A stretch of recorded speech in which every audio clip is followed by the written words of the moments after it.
little towels, the benefit of staying live. I almost forgot this dropped. All right.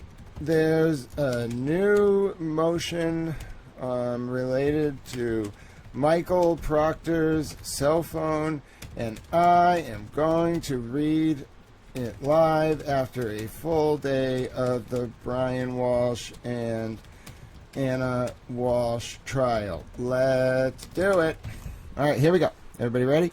Who's a little towel? Are you a little towel? Were you born to be a little towel? Yes, indeed, we were. I'm going to read this. Here we go. Nicola, I think it was. I think he should have known the exact number. He should have at least been able to say in the hundreds or thousands. So yeah, I agree. All right, here we go. See, quitting smoking leads you to cough up a lung. But I'm working on it. Commonwealth's motion to provide to law enforcement bodies information derived from a former state police trooper's personal phone previously obtained through court order. And this is in the Miles King, the Bianca Chinoso, Jovane de los Santos, and Sean Johnson cases. And then also, obviously, it applies in the Walsh cases. So I imagine the Walsh lawyers got this like in the middle of court. They probably were at the clerk's office and able to read it in right away. Yes, Nicola, it is indeed a moment. You came to Towel Stream at the right moment. During the Karen trial, none of the witnesses bothered me except for Garino. Every answer is, I don't know, I would check, that's not testimony. Well, he's a tech guy. So.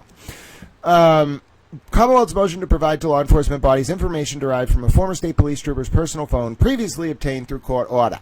The Commonwealth moves pursuant to Mass Rule of Criminal Procedure, paragraph 14.2G, or P 14.2G, that it be permitted to provide materials from an extraction of former Massachusetts State Police Trooper Michael Proctor's personal cell phone, which it possesses by order of this court, to investigators retained by the town of Canton and to the Massachusetts Police Officer Standards and Training Commission, POST, under such restrictions as this court deems appropriate. On June 17, 2025, this court, Michael P. Doolin, Justice, in specific cases, allowed in part defense motions for discovery of former Massachusetts State Police Trooper Michael Proctor's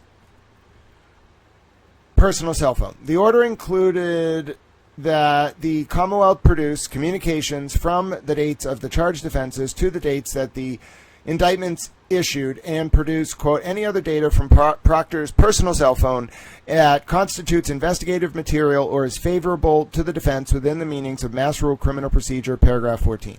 So that's, I think, what Kate Peters is thinking a lot about right now, and we're going to find out more about this. The court further ordered that the Commonwealth may move for appropriate protective orders for this court's review prior to producing the items and information, and that defense counsel shall not show or provide the communications produced pursuant to this order to anyone else except that defense counsel may show but not give them to the defendants in this case. June 17th, order at 7.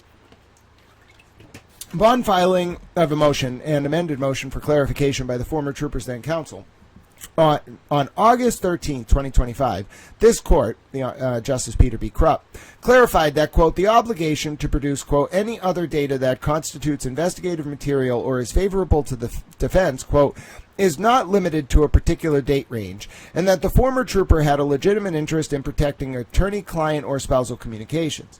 The court also declined to order the Commonwealth to maintain custody of the phone. Okay. The court ordered that, by certain dates, 1, Proctor provide his cell phone to the Commonwealth. 2, the Commonwealth extract a full digital copy of the cell phone and then provide a copy of a copy to the Proctor, to the Proctor's counsel? No, to the either the troopers or Proctor's counsel. This is a typo. Not to the Proctor's counsel. To Proctor's counsel for a privilege. Proctor is not an entity, he is a person. Proctor's counsel for a privilege determination and return the cell phone. 3, counsel provide to the Commonwealth a privilege log. And 4, the Commonwealth shall search the cell phone extraction with the exception of the communications identified on Proctor's privilege log to locate. Why didn't Lindsay get a privilege log? To locate the information. By the way, Lindsay Gattani's phone was like basically taken and extracted in full, and then Tully got the pick of what to remove, apparently, related to communications between Lindsay and Tully and Kate Peter and Lindsay, and then also a recording of Leah Genduso. That was an audio message sent to Lindsay.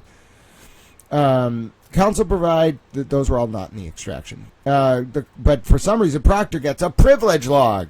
The Commonwealth searched the cell phone extraction with the exception of the communications identified on Proctor's privilege log to locate the information authorized by the initial order as clarified herein.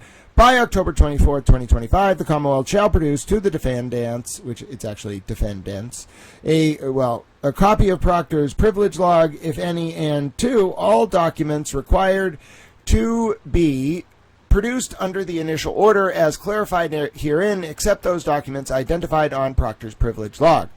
And that's cited 3. Now, look at this footnote. This is the most embarrassing footnote in the history of footnotes.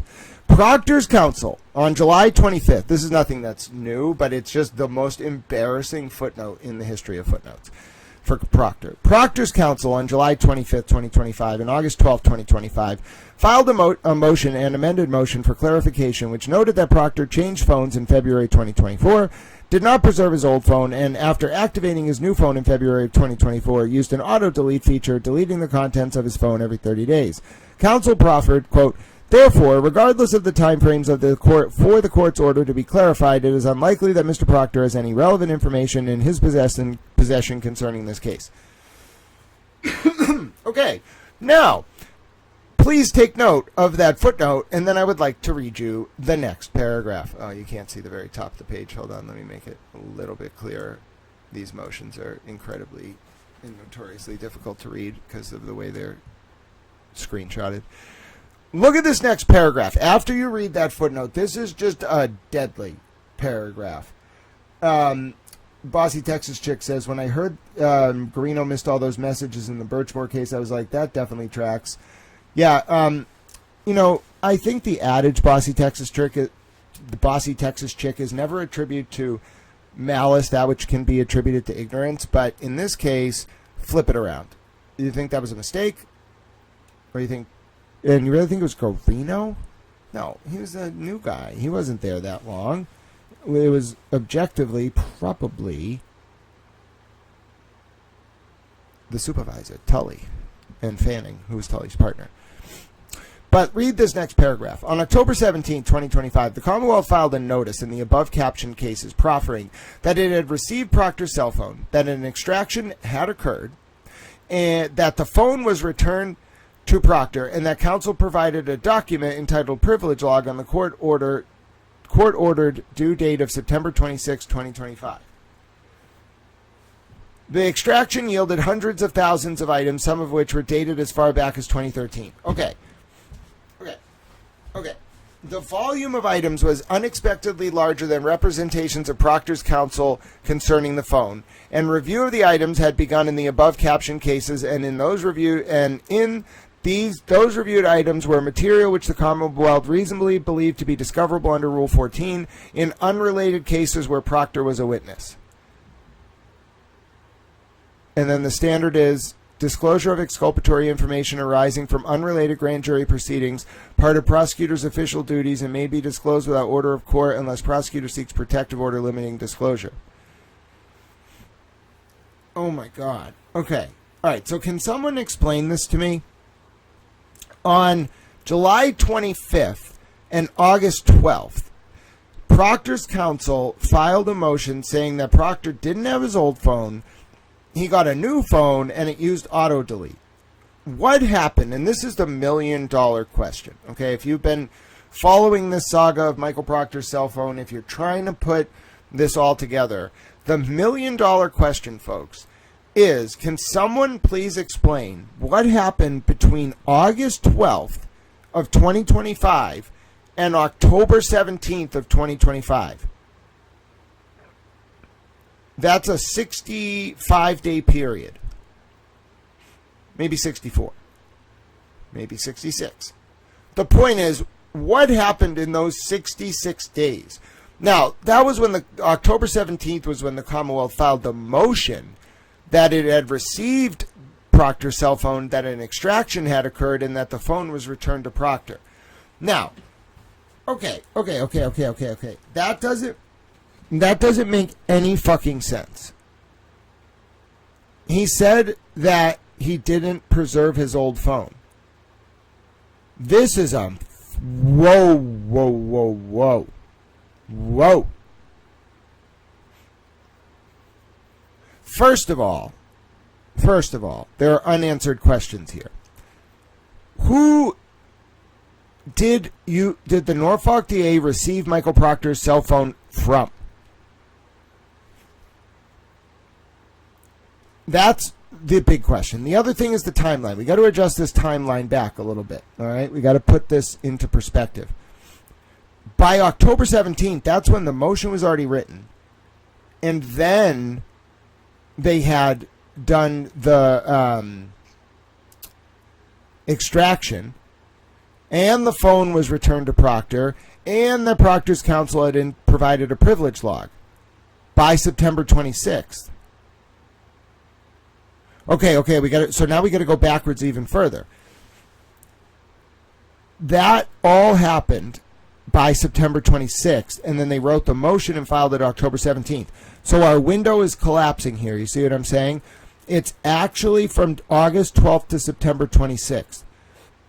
Something happened between, and you figure this out, you will forget about a Pulitzer. You put this all together if you figure this out. I know someone can do it. I think I can do it. But we got to put our collective towel brains together. This is everything we've trained for. There is something hiding in this top of this full paragraph that is explosive. The way that footnote 3 ties to the top of this paragraph is everything. It's the $1 million question. It's what no news outlet has seen. It's what nobody is seeing right now. It is what's hiding beneath the surface. I'm telling you, you hear, I know, I'm not trying to blow my own horn. I'm telling you, what you are hearing right now is what you are going to hear eventually on every single station. Someone is going to figure this out. What happened, again, I'm going to reiterate this because this is whatever is hiding, whatever is bubbling, there's a lot of things bubbling. But the biggest implication of all of this, what keeps people up at night, what is going to drive certain people to figure this out, is the following question. And I'll list a few of them. What happened between August 12, 2025, and somewhere before September 26, 2025, where Michael Proctor and his attorney made a very hard turn from, we don't have the old phone and the new phone auto deletes every 30 days, to we now have the phone and here's the extraction. You can do an extraction, and by the way, it goes back 12 years. Excuse me? No. Nope. I refuse to believe, one, that was voluntary. What? No. No. Two, who gave the Norfolk DA's office the phone? All it says, and I've read this previous motion, there's no answer to this question. Why would Proctor give up the phone he just a month earlier, maybe 35 days, 40 days, said did not exist? Excuse me.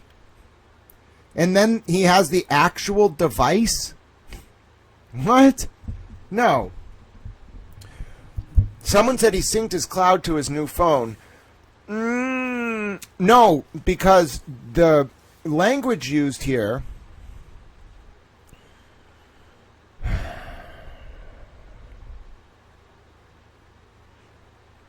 now listen. There's something in the language that is not explicit. So I don't want anyone to think that you're wrong or that I'm right because of how we're trying to read this. Part of it is reading and pulling out what's not said, because there's something. I do know that Judge Krupp ordered that happen, but as you remember, and I'll read you the quote, Nicola, down in footnote 3. This is what counsel proffered when Judge Krupp made that order. Counsel proffered, therefore, regardless of the time frames for the court's order to be clarified, it is unlikely that Mr. Proctor has any relevant information in his possession concerning this case. That was on July 25th, and then an amended motion on August 12th, 2025. Okay? And it said he changed phones and did not preserve the old phone, and after he activated his new phone, there was an auto-delete feature that got rid of the whole contents of his phone every 30 days. What? And then, before September 26th, we can narrow it down, because that's when by that date, this phone, we don't really know what the word phone even means there, cell phone. This cell phone gets turned over between August 12th. It clearly had not been turned over on August 12th. Their counsel for Proctor would not have made that representation to Judge Krupp. It was turned over between August 12th and September 26th, probably a few days before that. There is no one out there who can give you a definitive answer other than Michael Proctor and the DAs and probably some of the defense lawyers. No one can give you an answer as to what happened between August 12th and October 17th. The iCloud answer is a potential one, but then Proctor's counsel wouldn't have been able to represent that none of it existed, okay? Another option is that he thought he got rid of the phone and he didn't. Nicholas said he could have deleted it from the phone, but not the cloud. Okay, I'm not saying it's impossible, but let's just think for a second here about what if he thought he got rid of the phone and didn't get rid of the phone? Where did he get rid of the phone? Did he throw it out in his trash can? Did he go to the military base like Higgins? Did he go to the store and just trade it in? Did he just throw it out? Did he drive somewhere that because Higgins did it, was Proctor someone who, when he went to do this, was followed, he thought he threw it out, he didn't actually throw it out? Did the feds have it, and is this not fully transparent? When they're saying it had received Proctor's cell phone, that an extraction had occurred, that the phone was returned to counsel, and that counsel provided a document entitled privilege log.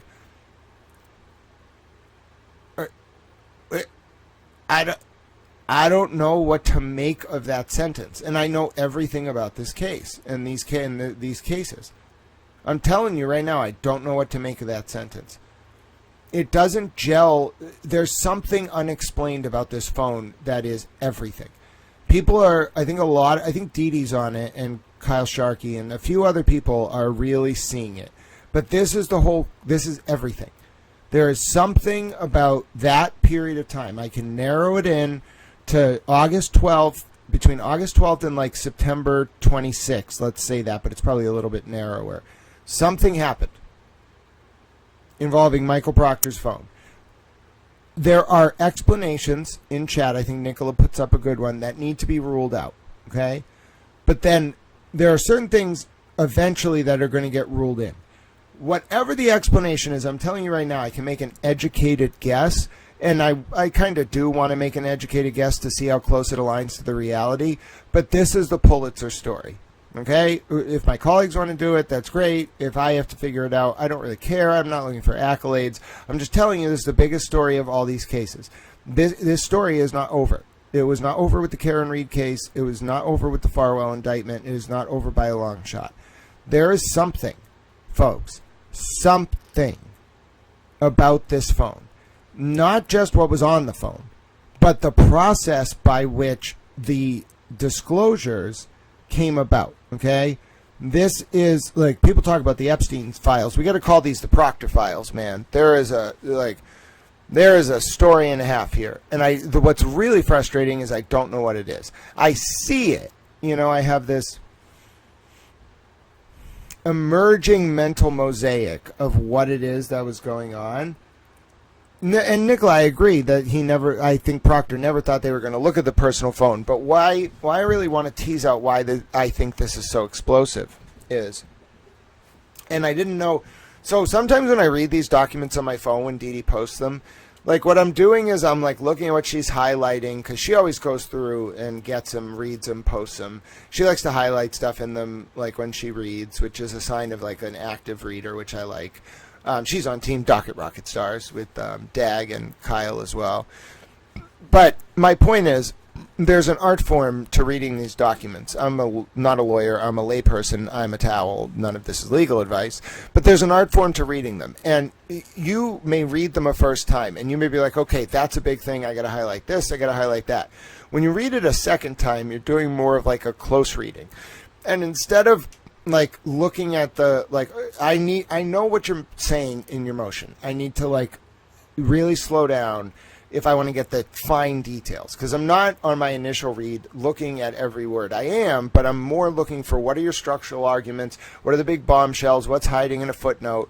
I'm not necessarily saying, wait a minute, let's pause for a second here and think about the implications between as to what that date range really means. But you have to think of it in like a 4D like spatial arrangement. You have to think of this like horizontally and vertically. It links horizontally, like the Proctor stuff, to a bunch of active criminal cases that are in front of justices in the Norfolk Superior Court. But then you also got to think like temporally, like backwards, and then you have to think about like what were like these people talking about. What was Proctor and Sean Goode like? What could they be talking about? Then you got to think about not just the Karen Reed case, not just the Birchmore case, not just the leak of Lindsay Catani's phone extraction, because we know some of what was in some of these texts was like the unredacted name of an SA victim, intimate pictures of people not in the conversations, etc. It's not just that, but you have to figure out like what was the intervention. I think that there was some kind of external intervention. It sounds federal, like that's the only thing that makes sense to me. But then the question is, if this is the reality, that Proctor actually had the old phone or a phone that he gave them that had messages or data going back to 2012, then we have to rule out the iCloud backup, all right, downloading to the phone. If we rule that out, then the only plausible explanation there is that he kept the old phone and initially misrepresented that he got rid of it. That's plausible. Another explanation, which this is why I know that a lot of people say I bring disparate connections together. That's just how I think. But I think another explanation is hiding beneath the surface here, okay? It's kind of percolating up, but it's hiding beneath the surface, which is it's possible that the feds had Michael Proctor's cell phone the whole time. I don't know how they got it, whether it was a physical device or whatever. And then they actually facilitated the device being turned over to the Norfolk DA. Now, I realize that doesn't line up with like a Title III wiretap, which you would expect to see. That doesn't line up with even like a clone.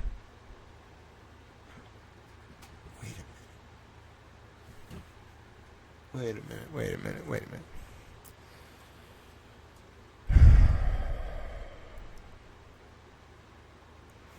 Why can't they just tell us? There's a reason they don't want to tell us. Like there's something incongruous.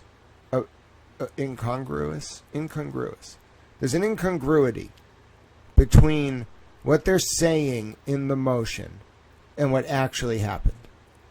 And I know I'm harping on, but I'm telling you, don't miss this moment. Whatever happens over the next few months, remember that I said this.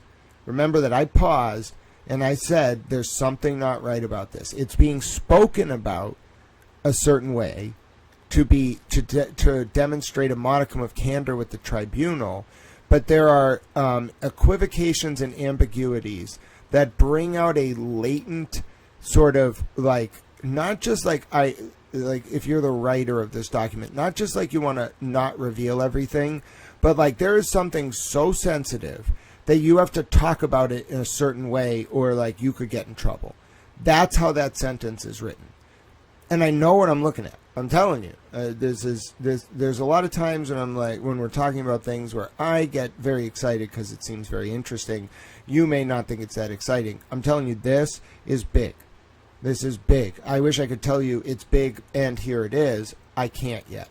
But the fact, again, just what they're saying here, a lot of people, even when you see this on the 5 and 6 o'clock news, I think they're going to miss this. I don't think they're going to see it. There's something here. All right, they're going to focus on the stuff we're going to see later in the motion, but this is the money paragraph. This is where everything kind of coalesces. I know it doesn't look like it. It's not this like bombshell like paragraph where it says big things, but it's more what they don't say. Okay, it's more what they don't say, in the sense that.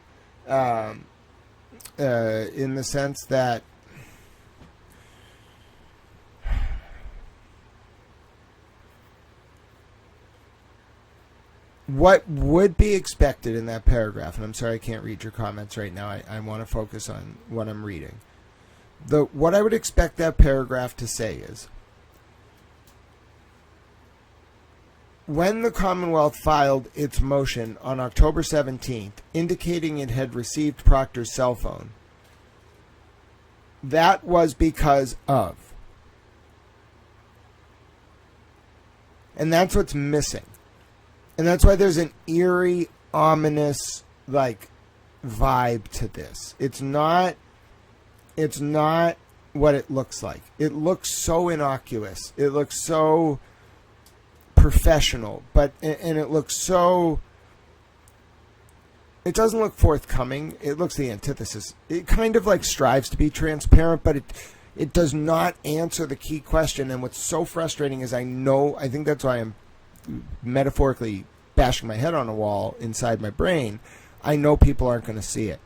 And it frustrates me. I know the news isn't going to see it either, and they really need to. That's the key. It's right here. It's this line that it had received Proctor's cell phone.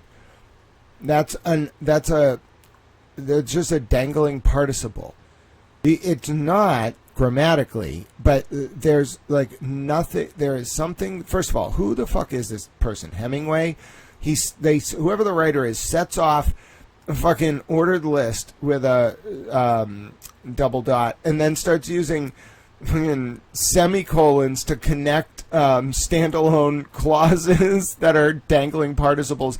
And literally, whoever this person is, I'm pretty sure reads Hemingway, whoever wrote this, because there's only one writer that does this, okay? Literally only one. You write a paragraph. Do you see this paragraph that starts on October 17th and then it gets set off after proffering and then there's two dots and ellipse or whatever it is? Look at each of these next few clauses. That it had received Proctor's cell phone, semicolon. That an extraction had occurred, semicolon. That the phone was returned to Proctor, semicolon. That that counsel provided a document entitled Privilege Log in the court due date of September 26, 2025. Semicolon. The extraction yielded hundreds of thousands of items, some of which were dated as far back as the fall of 2013. Semicolon. The volume of items was unexpectedly larger than representations of Proctor's counsel concerning the phone. Semicolon footnote. And then go read the fucking 4-sentence footnote. And review of the items had begun in the above captioned cases, and in those reviewed items were material which the Commonwealth reasonably believed to be discoverable under Mass Rule of Criminal Procedure 14b2 in unrelated cases where Proctor was a witness. Motherfucker.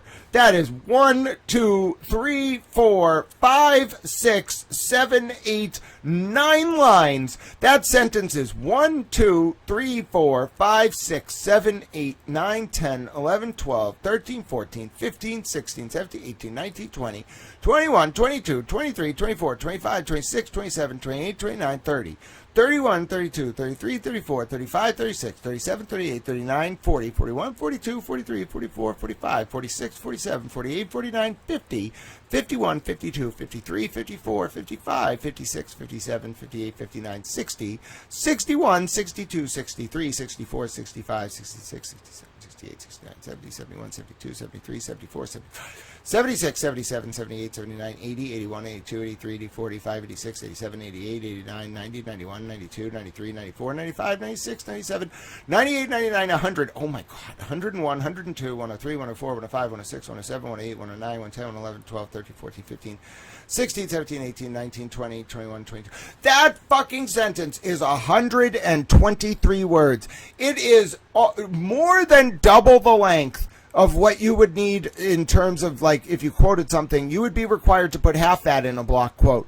I've never seen a sentence like that. Listen, we may need to take this sentence, okay? This may well be one of the longest single sentences since Hemingway.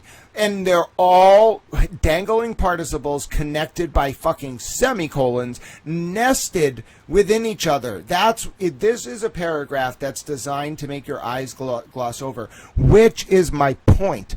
There's something here. It's nested within this structure that is designed to make you not be able to tell what's going on.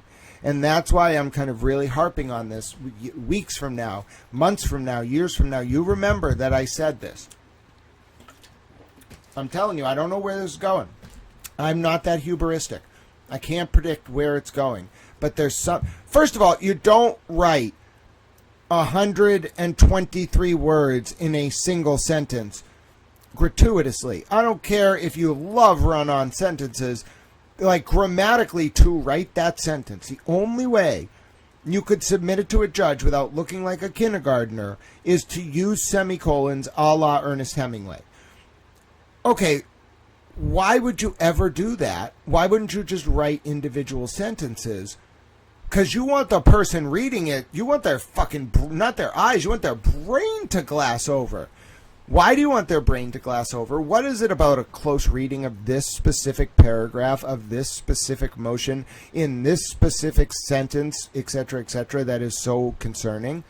Well, we found it right away. It's nested in the second line under the sentence about, or dangling participle. I guess it's not a dangling participle if you cheat and use a semicolon. Listen, there's this guy on Twitter who really hates that I use semicolons, and I'm going to post this and be like, hey, motherfucker, what do you think about this? In a loving way. My point is, take a look at this sentence. Nested within it is the key that unlocks this whole mystery. Staring in our faces. National treasure, eat your heart out. This is the stuff that true puzzles are made of. And you know what my brain's doing right now? I'm trying to think, why would I, putting myself in the position of an ADA, but I'm not a lawyer, this is not legal advice, I'm a towel. Putting myself in a position of an ADA, why would I ever write that sentence?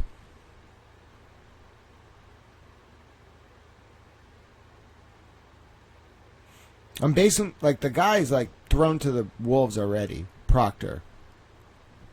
His counsel's the one that made the misrepresentation. Why are you still protecting him?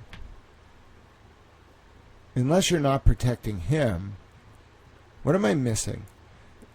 An investigation?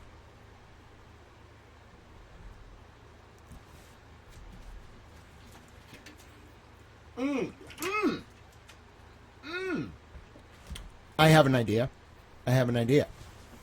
We're going to move on in a second. But what if, after August 12th, 2025, another agency, like the feds, came to Proctor and gave him his old phone, and we're like, hey, you have to turn this over now?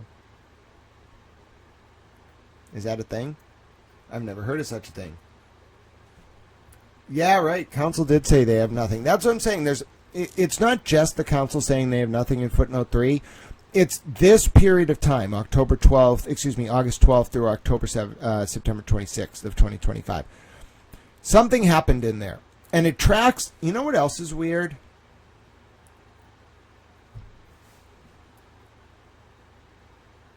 We got to think about this timeline.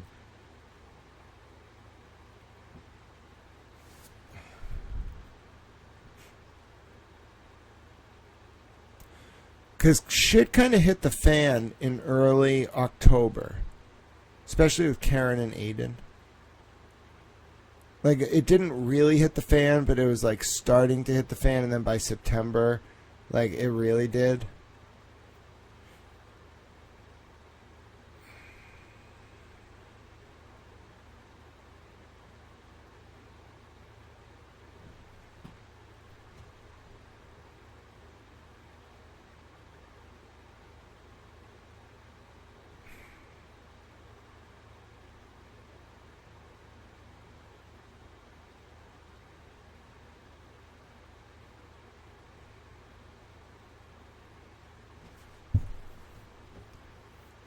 I'm close. There's so many moving parts. And they all coalesce around, like, not only whatever happened in September and early October. The public didn't really know about it, but clearly people inside the DA's office did. It's something to do with that. And then the reaction to that. There's something big. Like, something so big that the only option was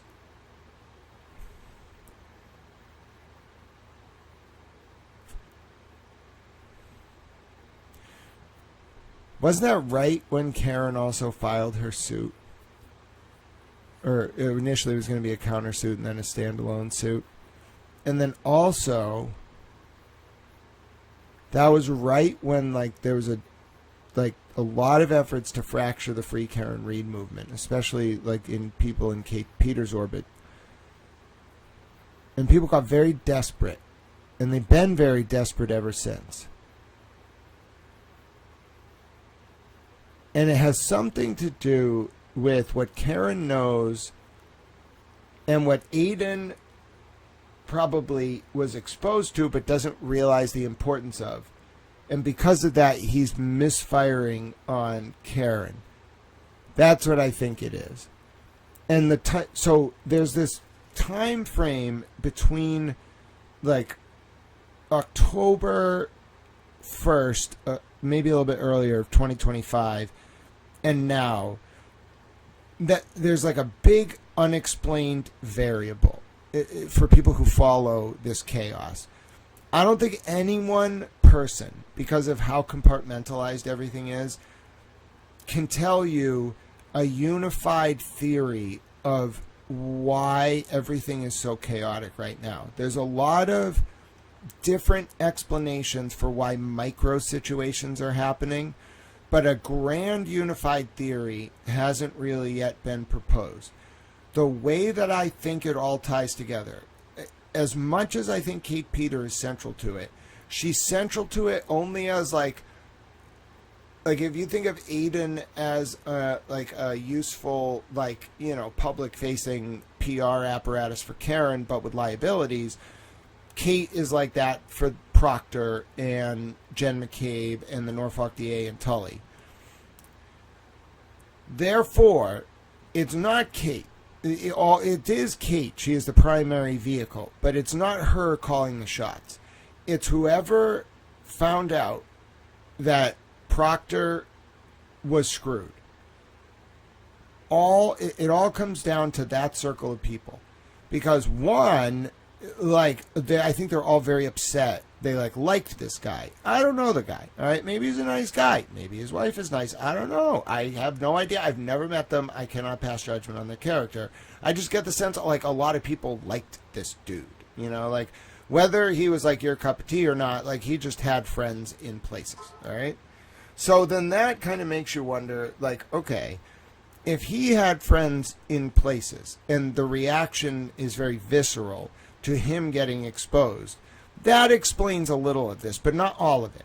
There's something institutional about this. We're going to find this motion is actually about Sean Goode and this material getting turned over, which means it implicates Sean Goode, who's on the Canton PD. And then it was obviously involved in the Reed case. So then it makes you wonder, if Sean Goode was exposed to something, was Tully exposed to something because of this? was Garino, was Buchanan, was John Fanning.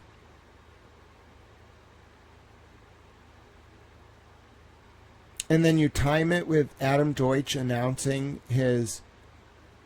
Wait, when did Adam Deutsch resign from the federal prosecutor's office? Didn't he resign, like, right in November? What did Adam Deutsch know? That's another good question. What does Adam Deutsch know? Like, imagine how he would read this paragraph compared to us. And why did he announce right after this? I think the feds. I'm sorry.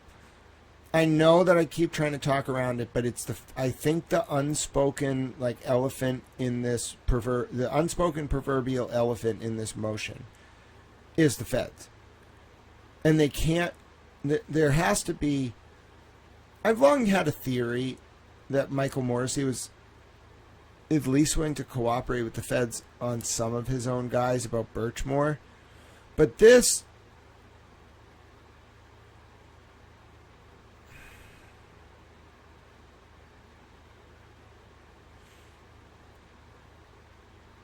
This document reads, at best, in the light most favorable to Michael Proctor, like he obstructed justice.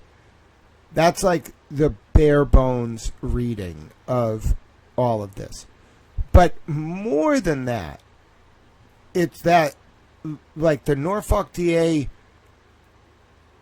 was, like, made aware that he was doing it and, like, forced to kind of go through the motions. Now, if you're the feds, what are you most, like, concerned about if you have this Proctor cell phone? That he's going to go into court and be like, listen, this doesn't exist. Well, then,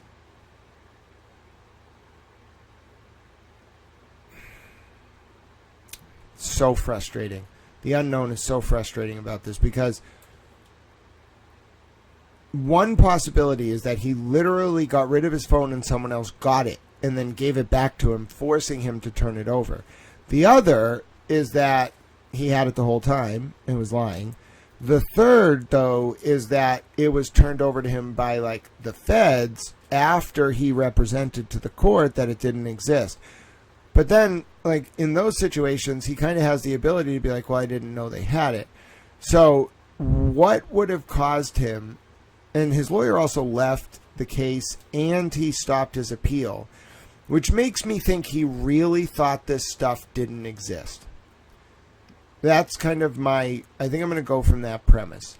That Proctor believed, and at least between, up until August 12th, that they didn't exist. So I really do think that somebody got this phone. Whether they had a copy of it, whether it was the exact same phone, I think somebody got that phone. And between August 12th and October or September something, they must have not just given it to Proctor. They must have been like, I'm giving you this and I'm documenting that I'm giving it to you because why else would he turn it over? Wait a minute. And that's the other thing. It says that it received Proctor's cell phone, that an extraction had occurred, and that the phone was returned to Proctor. But it doesn't say who it received the cell phone from. We need that. I'm sorry, we need that answer. I cannot put this together without the answer to the question, who gave that cell phone to the Norfolk DA and when? I'm sorry, the public needs an answer. Because as it reads right now, it's too ambiguous. All right, I'm going to bang my head against the wall unless we move on. But you all understand that that's the key to all of this. If we can just figure out who gave this phone to the Norfolk DA's office, like how'd you receive it? Proctor gave it to you? Well, if Proctor gave it to you, how'd he get it? If Proctor didn't give it to you, who did give it to you, and why are you being so weird about it? Was it the feds? Are you not allowed to say it was the feds? Is that why there's all these protective orders on this stuff?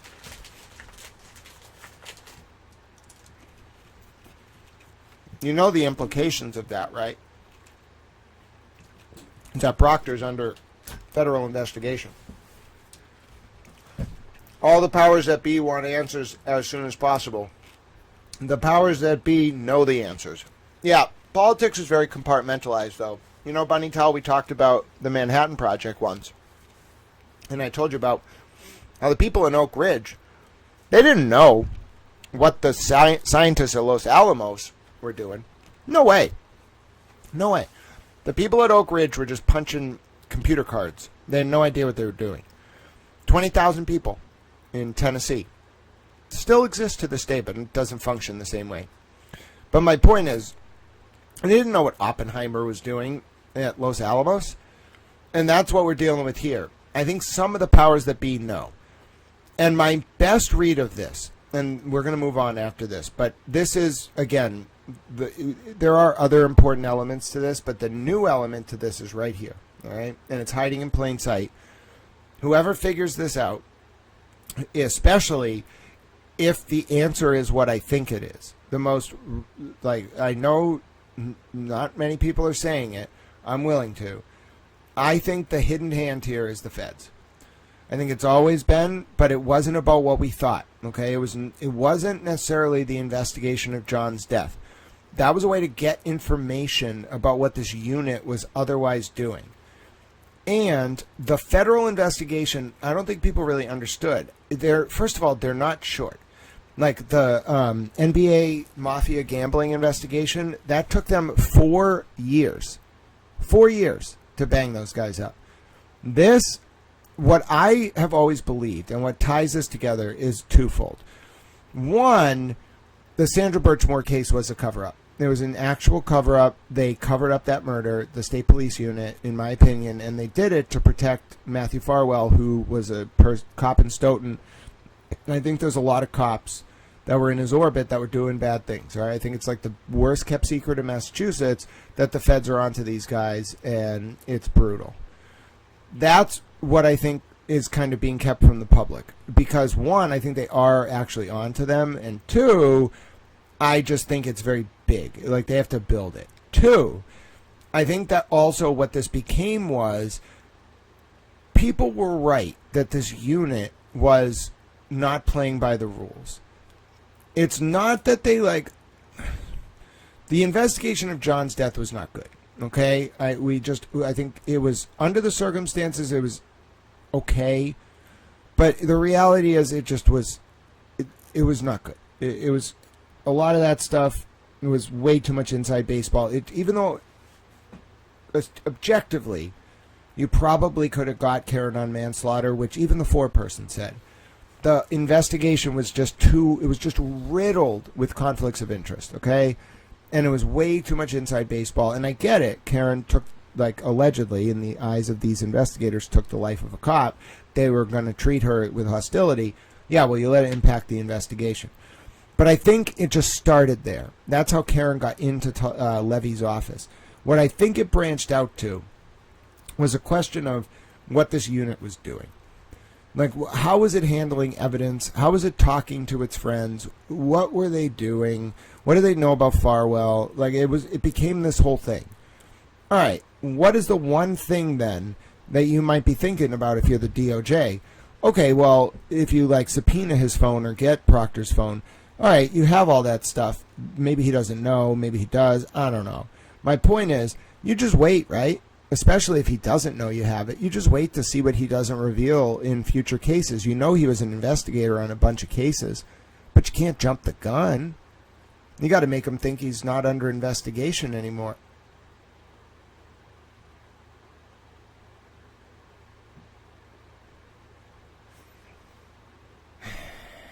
If I'm right about this, the implications are huge. One, it means Hank Brennan was actually Michael Morrissey's federal defense attorney, which I've always believed. I've always believed that. Two, it means that, like, there was a lot of wheeling and dealing. And three, it means this is far from over. Because the state is never going to hold Michael Proctor accountable for, like, they already fired him from the state police. He's going to be decertified, whatever. The state is never going to hold Michael Proctor accountable for doing this. He's their witness. Like, he's their state police officer. So, who made them do this? And they haven't charged him with anything. They're not going to indict him. So, who's going to do it? And why would you even want to indict him on a low-level obstruction charge? I mean, it makes a point, but like he's, as far as I know, like he's not like a Democrat. I guess Morrissey's a Democrat, but there's no, I don't know. I need answers. The public deserves answers. I understand this is big. I realize what I'm looking at, but why? Why don't we get to know how this happened?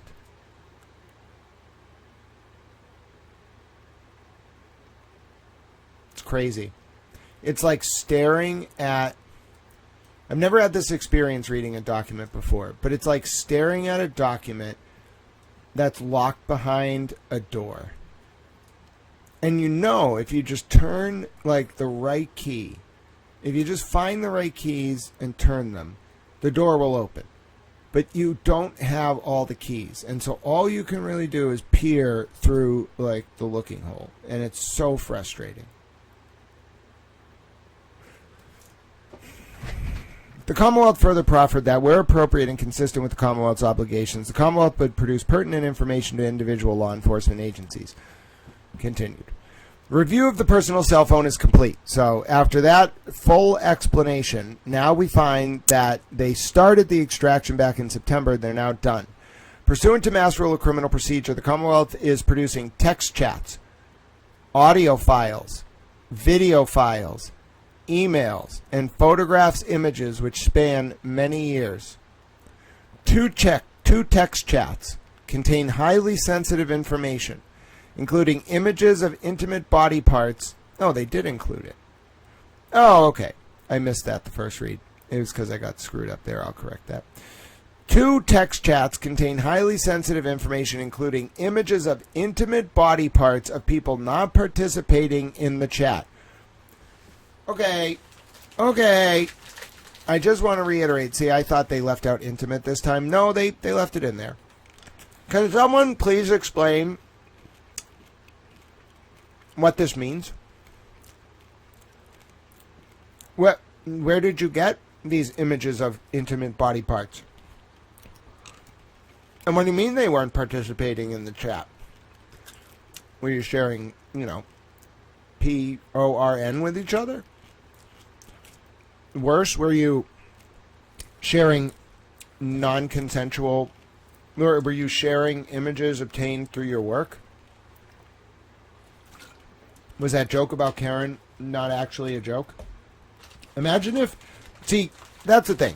And maybe, I can't speak for Karen, but she seems very religious, so maybe she's like me. I'm very conservative.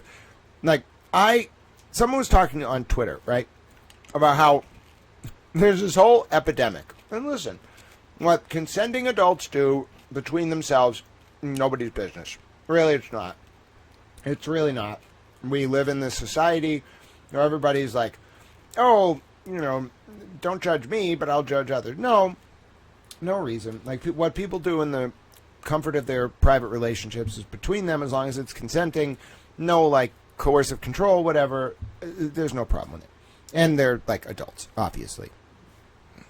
Get frustrated about that, especially in the context of the Birchmore story, but I don't want to start ranting about that.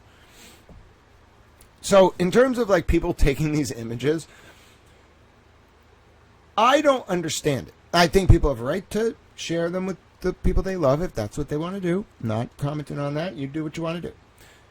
I don't have any of these images of myself. I've never taken one, and I don't plan on it ever. Not to mention sending it to someone. Not to mention, like, unsolicited. Not to mention looking through someone's extraction for it.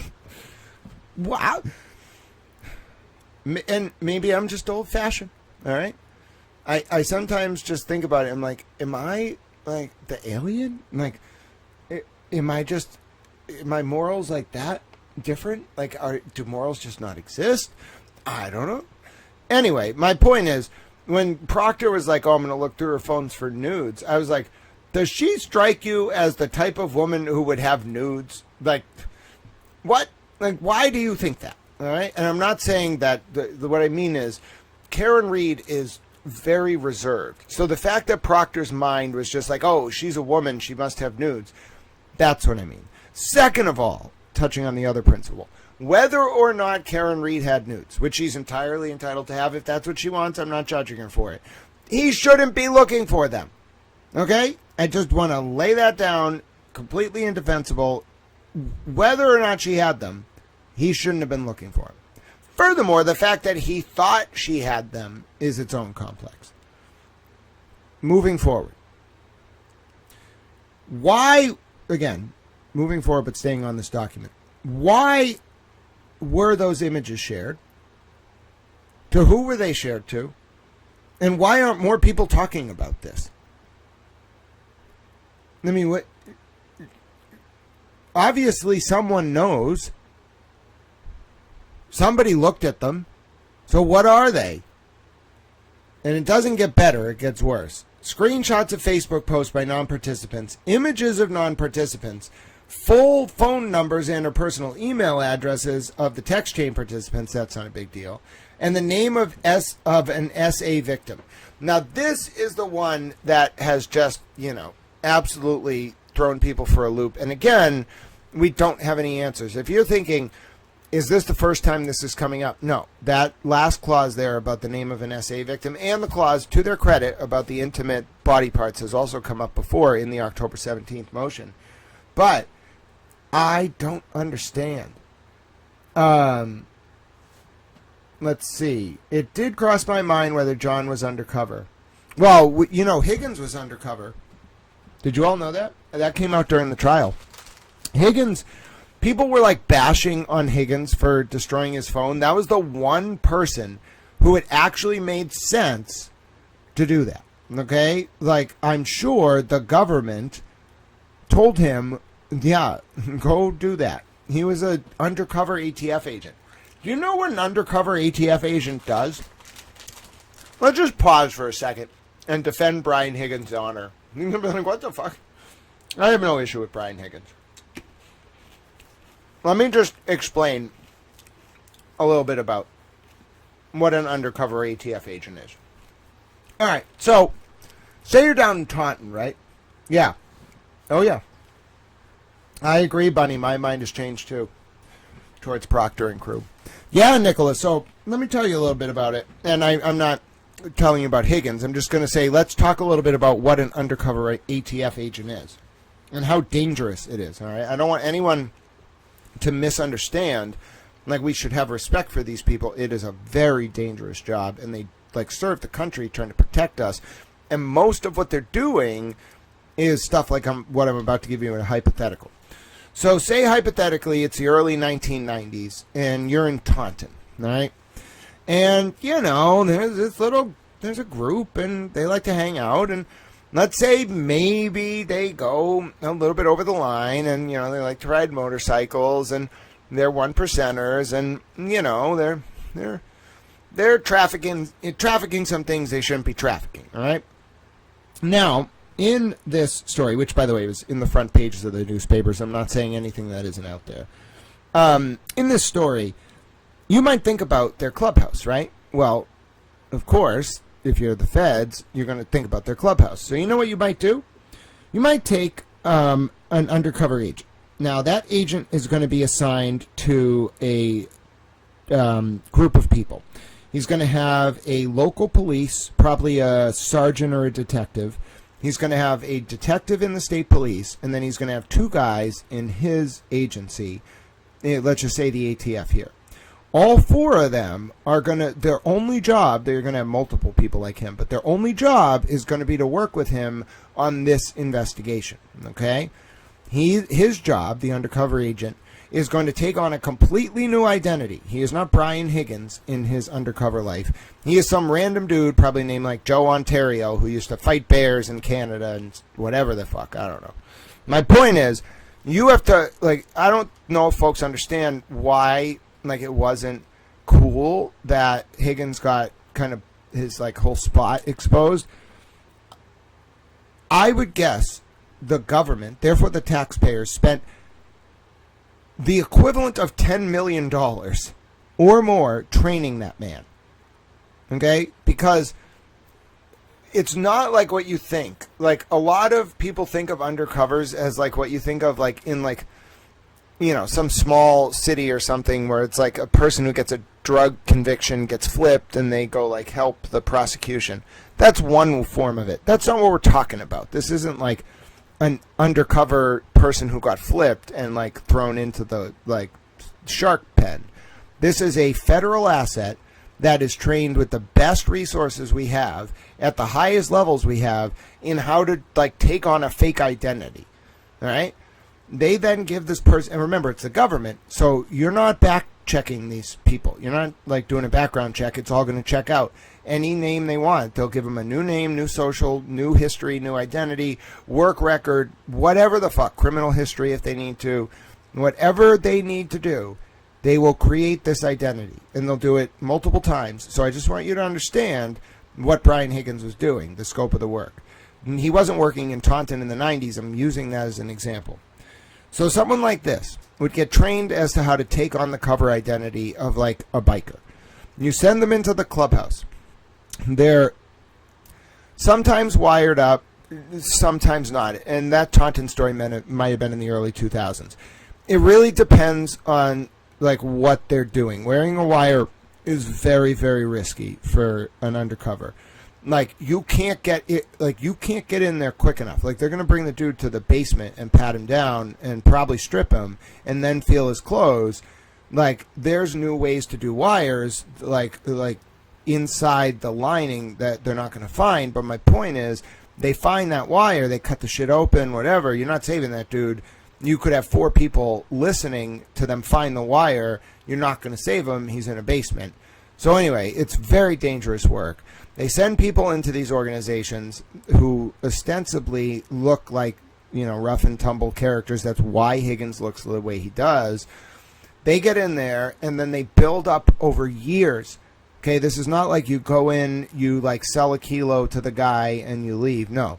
You become like Smokey whatever, Smokey Canada, whatever the fuck. And you get your patch, you work your way up, and then you're embedded. And then you go as long as you can until they pull you out. All right. Do you understand that anyone who lets you into that organization is targeted, like, if you fuck up?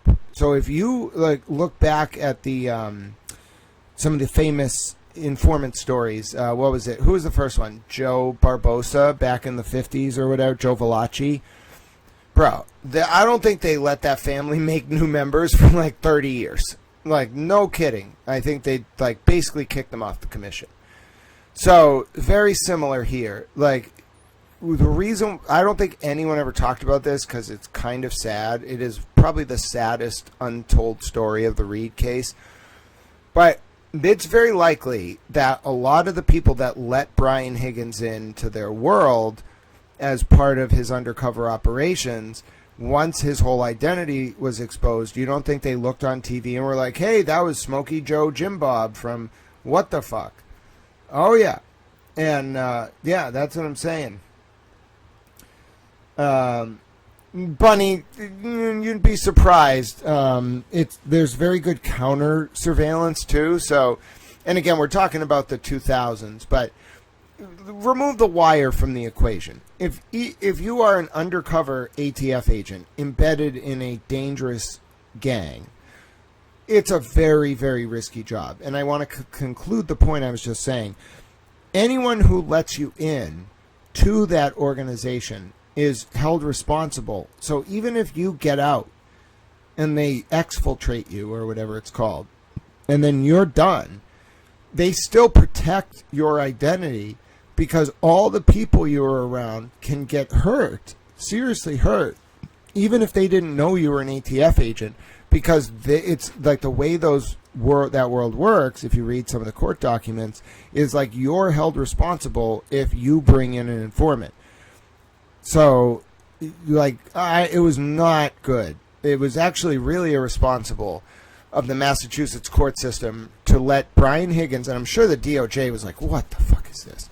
There was no reason for him to get dragged up there. There should have been a protective order, and the only reason they didn't do it, because the optics would have been horrible, I'm sure.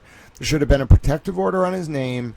They should never have had him up there on camera. If he was going to testify, it should have been behind a voice changer. Like, that whole thing was wrong. All right, setting aside him, Karen, infidelity, whatever. He was John's friend. Like, that's why I think John knew him. Like, John was a BPD officer, like, who probably had access to a lot of, like, sensitive info. All right, you probably roll in circles with people who, like I bet John knew that Higgins was undercover.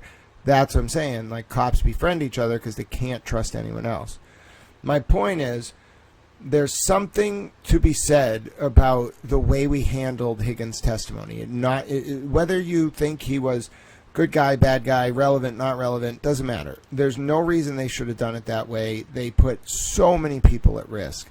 I'm not talking about Karen or the state. I'm talking just about the system. I understand you could see it was unspoken. No one ever said it. No one wrote a news article about it. No one blasted on the front page.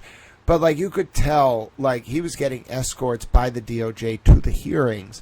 They were clearly uncomfortable that he was forced to go up there. And, yeah, it was never, like, scream. No one ever said, so what did you do as an undercover ATF agent, really? But, like, what was he supposed to say about that phone? Oh, yes, I had 47 informants on there, and I had to get rid of it. No, and so that's why. They can see and hear inside from outside if they want. Yeah, I mean, they definitely can, Nicola. They have a lot of technology, but it's also a question of just, like, it's not always recording them because they know not to talk. It's like getting someone who sees the intel. Like, intel's more valuable than, like, a conversation. You might get a smoking gun, of course, but, like, knowing what the group's going to do, who its leaders are, who's feuding with who.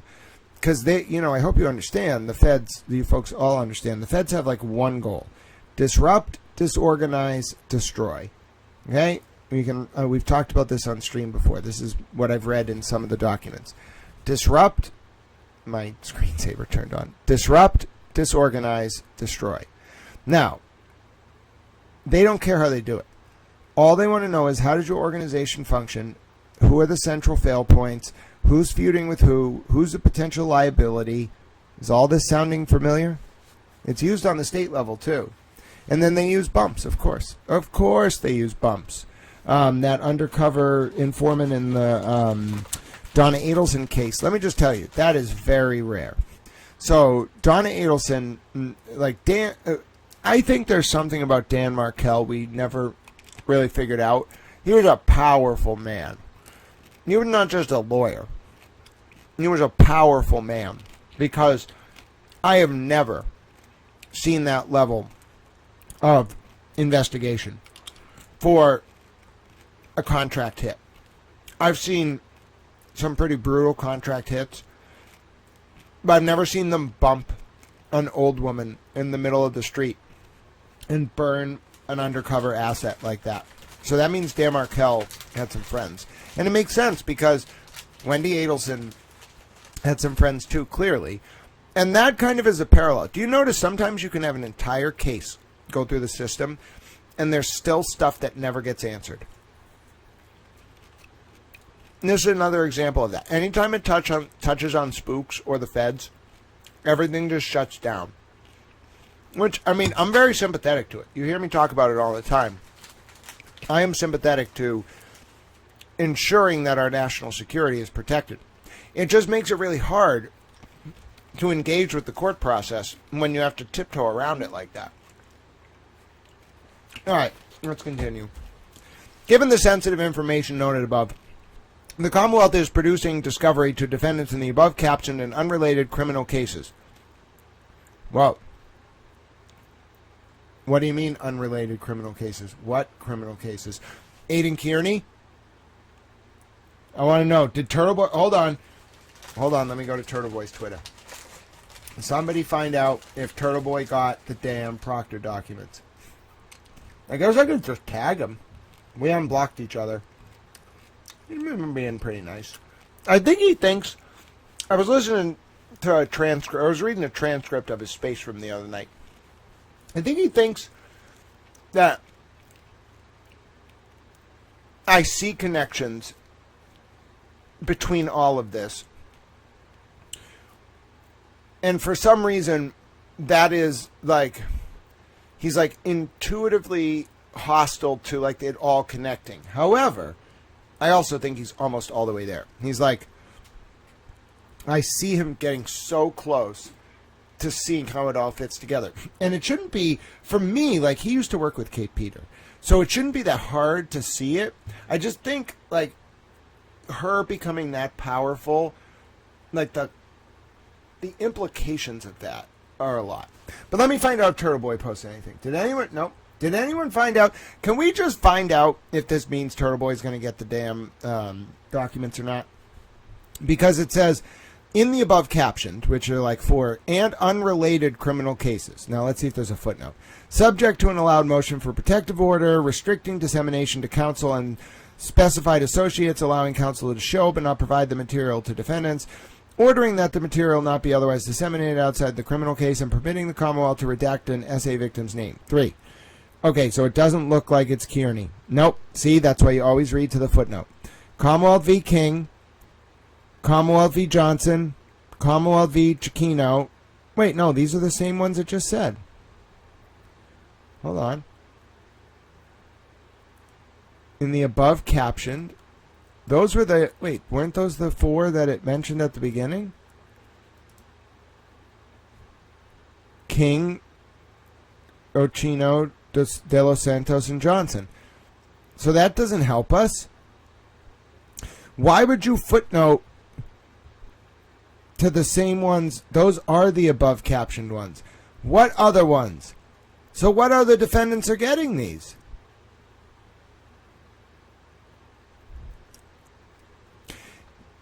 And then based on the order, only counsel, and they can only show it to the defendant and can't give it to them.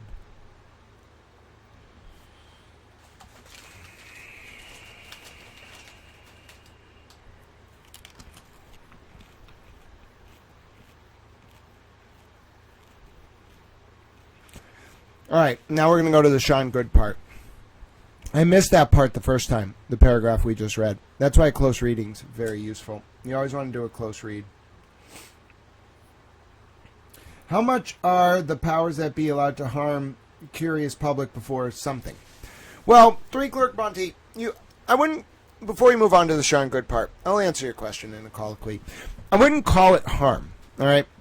I think, obviously I have like this fierce passion for figuring out the truth. Asymptotic though our relationship to truth may be. Obviously. But the most important thing is not to think just about that. Like if you were in national security and you found out that like the aliens were coming, okay? You might say to me, listen, it is really harmful, Grant, if we don't tell the public the aliens are coming. I might say to you, yes, from a moral perspective, it is wrong that we are withholding from the public information about the aliens. Then I might counter with, however, you have to balance that against what would happen if we told the public the aliens were coming. Have you seen the movie Independence Day? I'm pretty sure some of them would go to the top of skyscrapers and then get obliterated by the aliens. All right? It would cause panic. That was just one example. All right? It would cause a lot of panic. Both of those are harms. It's not a question of is it a harm. It's a question of, in my opinion, what are the comparative harms? So if you said to me, Grant, do you think it's appropriate that the powers that be are withholding certain information due to ongoing investigations that no one's talking about for whatever reason? Not just the Post Commission or the Canton PD, but serious investigations. Well, I mean, in principle, yes, I understand, but it would be really helpful to find out some information so I can make an informed judgment, because there is absolutely good cause for them to take this approach. If it is the case that underlying all of this is some kind of serious investigation, of course there's good cause for that. The question is why? Are we going to find out now, next year, 2 years from now, 5 years from now? I don't know. Per its October 17th notice, the Norfolk DA's office notified the Canton Police Chief of information derived from the extraction of the cell phone, which related to a current Canton police officer. Upon information and belief, the town of Canton has engaged a law firm to conduct an investigation as it relates to an active Canton police officer. That's Sean Goode. And the law firm has requested information derived from the cell phone extraction concerning that officer. The NDAO has also received a request from the Peace Officer Standards and Training Commission for information from the extraction of the cell phone related to Proctor. And then obviously on March 19th, the state police terminated Proctor. Proctor appealed. He subsequently withdrew. So the question is whether this is an outdated request. Well, I guess Post can decertify him even after withdrawing the appeal. So it looks like these are two different things. It's not that Post is investigating Goode, although that's possible as well. It's that the town of Canton is investigating Goode, and the Post Commission is still looking into Proctor. Wasn't Proctor already suspended by the Post Commission, though? Or did he go through... I got to remember exactly what he went through. I think he went through a state police hearing, and then he went through the civil service process, and then he appealed. So maybe he was never decertified. We'll have to take a look into that. Next question. It's not actually a question. I thought we were playing trivia there for a second.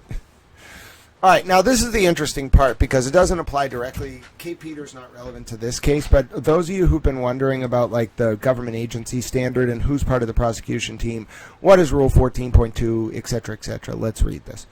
Under Mass Rule of Criminal Procedure 14.2, G.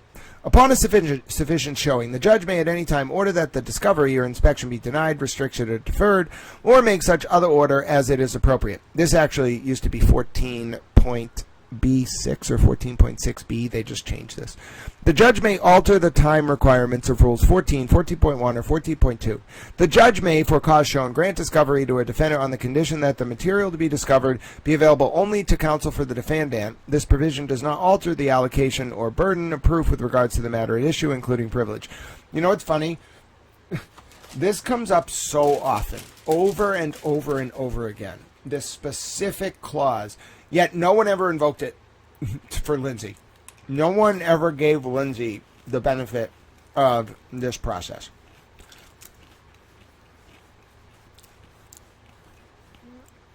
Makes me shake my towel fist. The issuance of a protective order is the inherent authority of the issuing court, and protective orders serve to shield litigants and third parties from unwarranted disclosure and, as a practical matter, to facilitate the discovery necessary for trial. Non-parties have a privacy interest in not having their images, their complete cell phone numbers, or email numbers publicly displayed. Names of SA victims in court records or police reports may not be disseminated except with the consent of a justice of such court where the complaint or indictment in or would be prosecuted and are otherwise withheld from public inspection. GLC 265 247C. See also GLC 4197D. Quote, reports of SA shall not be public reports. How can you write that in a fucking motion after somebody released Lindsay's SA report? How can you do that? Read it. Read it. You can't do it. You can't. You can't, ladies and gentlemen. Further, non-participants who appear within the produced materials may have a security interest in not having their personal identifying information released to protect against harassment. I'm rolling my eyes 17 ways from Sunday because they did not make that argument for months about Lindsay's phone. See example, Commonwealth v. Holiday, 450 Mass. While Commonwealth bears burden of demonstrating risk of safety, it need not demonstrate a specific or actual threat where danger to witness safety is inherent in the situation. The Norfolk County District Attorney's Office believes that there is an obligation to further investigation. What? The Norfolk County District Attorney's Office believes there is an obligation to further investigation by Post in the town of Canton. Is that a grammatically correct sentence? I'm like 9 hours in today. I'm tired. The NDAO believes there is an obligation to further investigation. I guess that's technically grammatically correct. I think it should be to further investigate, but I guess you can use investigate. It's very odd. And I'm unsure why they think there's an obligation for further investigation. It seems to be saying that Sean Goode did something bad. That's my best read of that sentence. But do you notice how weird it is? It's just very weirdly written. See generally in the matter of grand jury investigation, 485 Mass. Oh, that's a famous case. 641. I say it's famous. I think I just see it all the time in Cosgrove and Bettero's filings. 641, 661, 662. 2020. Where Commonwealth found to be required to provide discovery in cases in which the officer was involved, notification to the police chief or the officer's police department should also occur. Where the NDAO is providing discovery in pending cases in which Proctor was a member of the prosecution team. Oh, that's their argument for Kearney, I forgot. They say that Proctor was not part of the prosecution team. Although I think these new emails that Corey Hopkins got that Proctor sent in 2023 might undermine that. Nicola Cox said, or 3 Clerk Monty said, what if they had the ability to fight the aliens in a sandbox away from the public, but screwed up and a couple of aliens got through to Earth? Well, I guess we can send me. I'll go talk to the aliens. I'll be like, hello, aliens. My name is Towel. They'll be like, are you the representative of the human species? I'll be like, yes. And then I'll do my best, and hopefully we'll go from there. Nicola Cox says, I think Lindsay's phone extraction was released purposefully. You can't be bright enough to delete specific messages, but not bright enough to redact. Agree. There is an obligation. Blizzard Party. I don't know what that is, so I'm going to reserve commenting. But then this explains why they won't give it to Kearney, because they're saying Proctor wasn't part of the prosecution team. I think that's a tenuous argument. And to effectuate the police department impose statutory obligations to conduct an investigation, the NCDAO, the Norfolk County District Attorney's Office, believes it should provide the materials determined to be discoverable as indicating bias. See Rule 14b2 and relating to the police officer which the agency is investigating. Who do you got bias against? Michael Proctor and Sean Goode were talking in newly discovered messages that show their bias. Oh, that's not good. The NDAO is cognizant, or aware, however, of this court's orders on defendant's motion for discovery limiting dissemination of this material. Besides privilege issues, in the receipt of highly sensitive images and information of unrelated third parties, if the Commonwealth sought to search a cell phone, the Commonwealth would be required to proceed via search warrant with particularity of the items to be searched and a temporal time-based limit. See Commonwealth v. Snow. Further, to provide discovery to a police department and post without a protective order would be to provide less restrictions that this court deemed appropriate for counsel who requested discovery from the cell phone as Rule 14 material in their cases originally, which remain pending, and for counsel in unrelated cases. Less restrictions than, not that. If you're going to use less, there needs to be a than somewhere. Less restrictions than this court deemed it. This thing is riddled with typos. And by the way, I'm a very harsh critic, so there's only been like 3 typos, but that's 3 typos too many. Where such information was provided upon court order in specific cases, and dissemination was subject to restrictions as a condition of its release, and per the attached proposed order, this court should order similar restrictions prior to the production of the materials in this case. You mean these cases? It's like 4 dockets. Accordingly, there is good cause to limit dissemination to 1 copy with an additional copy that could be provided to counsel for the subject of an Police Department Internal Affairs post-proceeding. Any Police Department Internal Affairs / post-proceeding. Okay. And does not work there.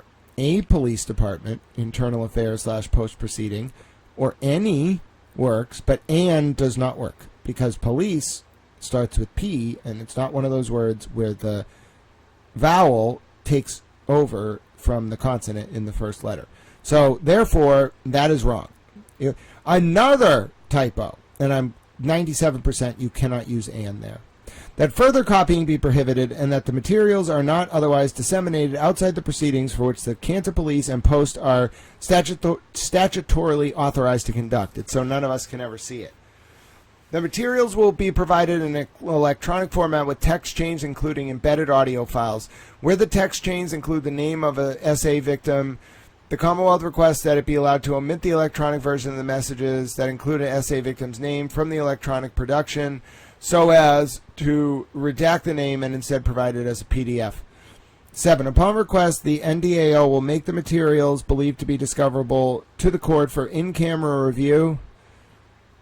And so that just means the court looks at it to make sure that they're being right. All right, so here's my opinion. So this is the first assistant DA, or I think she still is, Lisa Beatty. She reads Hemingway. That's my opinion of this motion. No, my actual opinion is, like, she wrote this because this is high stakes. Very high stakes. And there's something lying beneath. Something happened to Goode based on the extraction. Oh, yeah, 100%. Whatever is in this extraction from Michael Proctor's cell phone is big. It's big. It's a big deal. I can't tell you exactly what it is. I cannot figure it out, but it's a big deal. And it definitely is going to impact more than Sean Goode. I think Sean Goode was just the first person because they had to go through this extraction. Yeah, there's something we're all not being told. It's being kept from us, and it's very frustrating. All right, I'm exhausted. We've gone till 5 o'clock. Bedtime. I'm up past my bedtime. I'm a little towel. All right, we had a good day. Hope you don't mind that I do a truncated ending. We'll talk more about this probably tomorrow. We'll get a late start tomorrow. Probably around 10 we'll pick up with Walsh coverage.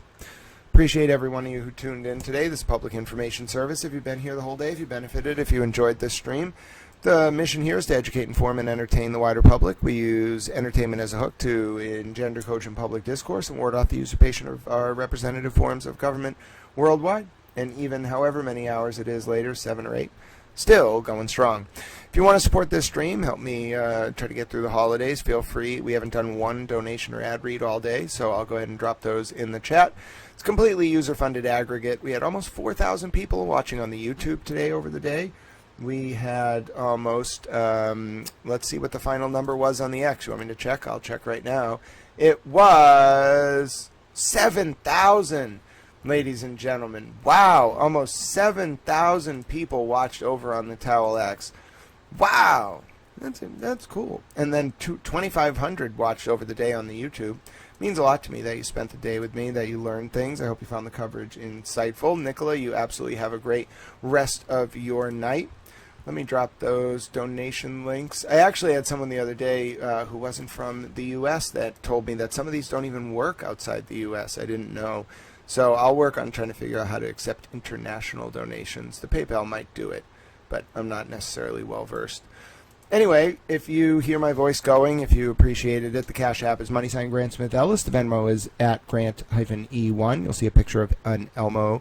That was an inflatable Elmo that I saw a few Christmases ago. It was actually way more than a few now. I wanted to send it to my friend Elmo, and he was a veteran, and I went to send it to him, and I wanted to and forgot, and then he passed away. So I keep that picture up so that whenever anyone asks me, is that you, I can say yes, and then they say, why do you have an inflatable Elmo as your picture, and then I get to tell them. See, it's a nice little trick.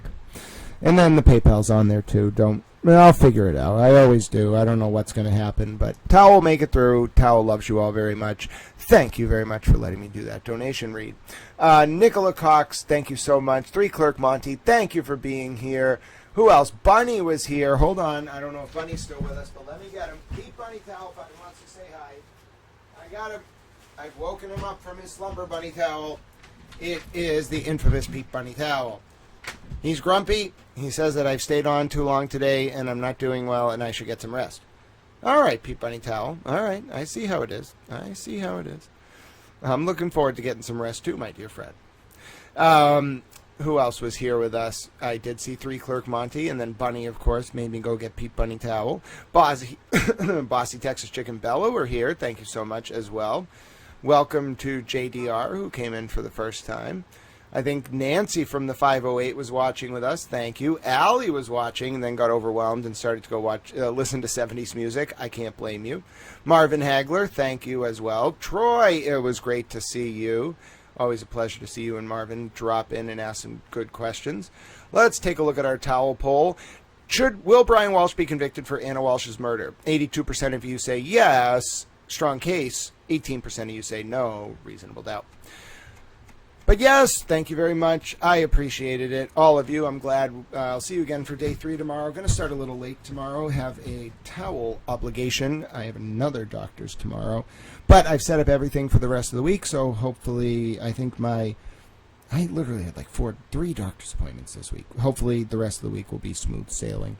And then we'll continue our Crim Pro review. I did my Crim Pro review very early this morning, so we didn't get to do any. I'll just redo it with you tomorrow on stream, and then we need to get going because I have 1/6 of it done. And if I could continue at this pace, then by next Tuesday, I'll be a little towel. Still won't be ready, but keep moving. But yes, that said, I like to end the same way every day. If you've never watched this stream before, Pete Bunny Towel wants to let you know he hates the commies, and I want to let you know the following. If you benefited from this stream today, if you learned something today, if you really want to pay it forward, if you found camaraderie here, enjoyed the discussion, you know what I'm going to say. Look for a reason to do small acts of service and kindness. It can be something as simple, well, it's not really simple, it's important, as donating to our homeless veterans. Yes, ladies and gentlemen, there should not be one veteran in the United States of America that is homeless against their will. They want to go live in the woods, we're not going to stop them. But it is a scar on the face of our nation if there is a single veteran homeless against their will. We can do better. Look for reasons to donate to our homeless veterans today and make Pete Bunny Towel proud. However, what if you want to donate to animals? Well, have you considered donating to animal shelters run by veterans? Maybe they train service dogs. Maybe they just help veterans get linked up with animals who help them. I don't know.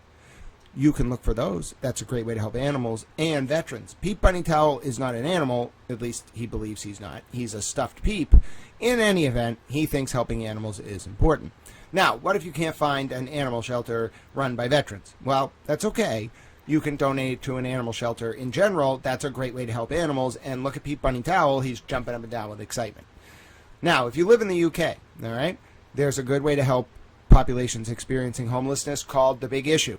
All right, you can donate to The Big Issue. It's a great way to help, and it's an excellent cause. All right, really good way to assist populations in experiencing homelessness in the UK. Young Black Economist said, "You're a nice guy, Grant. Thank you so much for the stream." Thank you. God bless you, Young Black Economist, and God bless the person who just sent over a towel donation. You're going to make a little towel cry. I just do my best, try to keep it on, and hopefully I'm doing you all proud, and it means a lot to me that we get to spend our time together. And Young Black Economist, of course, we had our great discussion the other day, and God bless you for stopping in. It's so nice to see you. But, ladies and gentlemen, you may also think about if you can't make donations to whatever cause is most important to you.